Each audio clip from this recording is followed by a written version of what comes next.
So you may have looked around the website, and this is the video that's going to tell you whether you think we are the right fit and maybe whether we're not.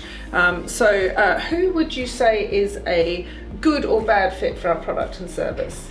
I think, it's making sure that you are choosing a partner that is congruent with your own values as a business. And we take our values extremely seriously, so if you want that personal touch of somebody on the end of the phone and knowing the person that you're speaking to and having that regular contact, I think that's what we believe in. So of course you should believe in that at the same time, effectively.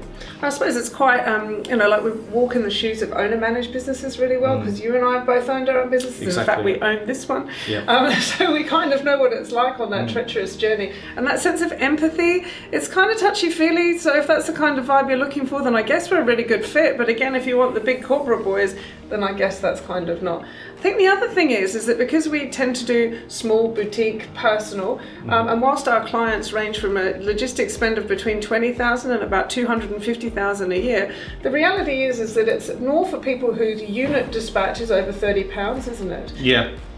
And then maybe they don't have thousands and thousands of SKUs.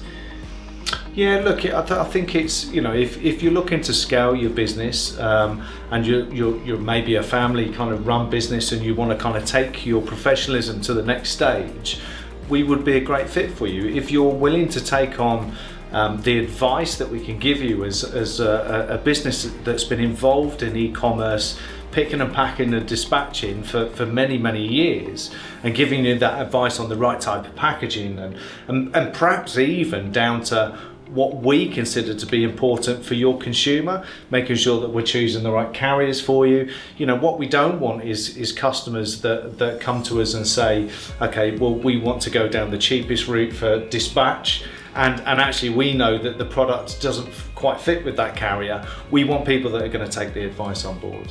I think also in terms of values, sometimes the environment might be really important. It's certainly really important to us. And if your consumers are going to be conscious of the packaging that it's delivered in, and you need some support in providing an environmental alternative, that's really important. Yeah. And also when people start looking at supply chain, people do explore the companies that goods are being delivered on behalf of. Of course. And so we know that in terms of our integrity, again, that's a good way to see if we're a match. Does our company's integrity kind of match with yours?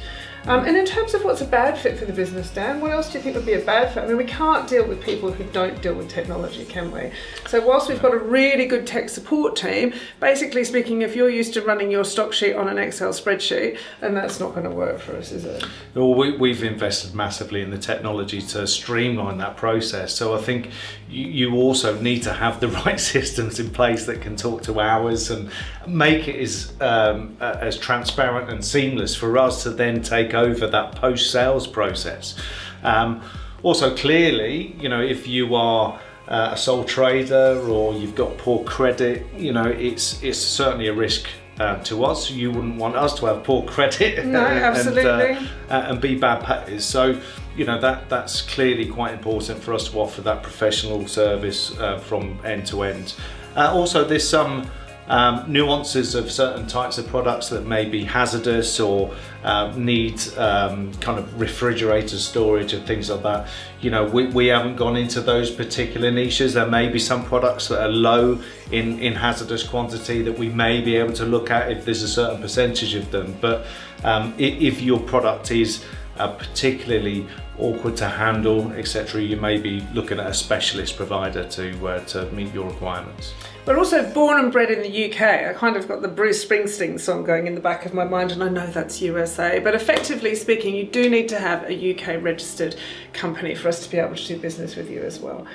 So we're here for UK business, supporting UK business and supporting them locally. So I hope that tells you who's a good fit and not.